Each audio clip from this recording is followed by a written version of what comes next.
Until now, whenever I added audio, I just dragged and dropped from Explorer like this. But I just found out that I can add audio collections to the library. For you DaVinci Resolve users, come follow me. Open the audio library, just choose where you want to save it.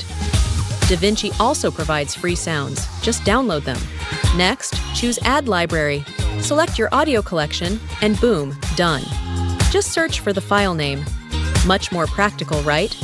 What do you think? Bonus free LUT for those who comment.